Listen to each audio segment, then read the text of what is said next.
वर्षा बंगला छोड़ के चले गए हैं। तो हमारी भूमिका स्पष्ट थी, क्योंकि हम तो सत्ता में शामिल होने का नहीं, हमें जो मैंडेट मिला था अपोजिशन में रहने का मिला था। लेकिन अंधेरे की सरकार जब गिरी, और अंधेरे की सरकार गिरने के बाद उद्धव जी हो या शरद पवार जी हो, हमारे नेता सोनिया जी से मिली, और मिलने के बाद एक कॉमन मिनिमम प्रोग्राम के आधार पर महाराष्ट्र में ये सत्ता स्थापित हुई, और उसके साथ इस महाविकास आघाड़ी सरकार में हम लोग शामिल हुए।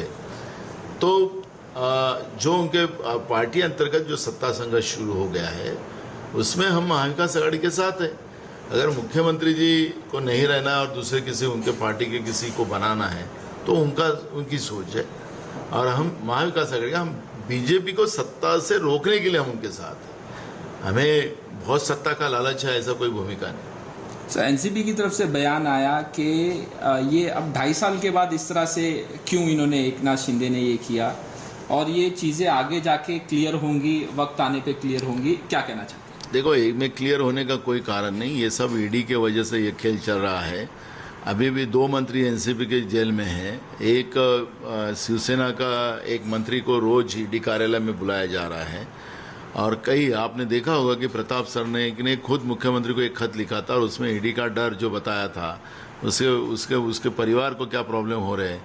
और ये ईडी का डर बताकर फिर कर्नाटक की सरकार हो, मध्य प्रदेश की सरकार हो, अरुणाचल की सरकार हो, ये सरकार को केंद्रीय यंत्रणा का दुरुपयोग कर केंद्र की बीजेपी सरकार जिस देश की लोकतंत्र को तहस-नहस कर रही है, ये बात सामने आती है। और ये जो मामले है कि आपस की लड़ाई, ये कुर्सी की लड़ाई नहीं है, ये ईडी के डर की लड़ाई है।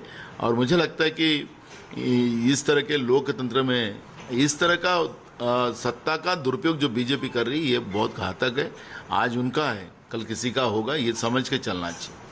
डिप्टी स्पीकर को भी लेटर दिया है एकनाथ शिंदे ने, वो कह रहे हैं कि हम डिप्टी स्पीकर के इसको चेक करेंगे, सिग्नेचर बाकी चीज़ें, क्या फ्लोर टेस्ट होना चाहिए, क्या आपके हिसाब से? बिल्कुल होना चाहिए। फ्लोर टेस्ट के लिए क्या, लोकतंत्र में जब भी फ्लोर टेस्ट होता है, जिसका बहुमत हो उसकी सरकारें होती है, कांग्रेस उसके लिए तैयार है। और ये जो डिप्टी स्पीकर की बात है, नहीं, डिप्टी स्पीकर की जवाबदारी है, वो कानूनन सब जांच कर उस आधार पर निर्णय लेना, उस स्पीकर का अधिकार है। स्पीकर के अधिकार को कोई भी इंटरफेयर नहीं कर सकता।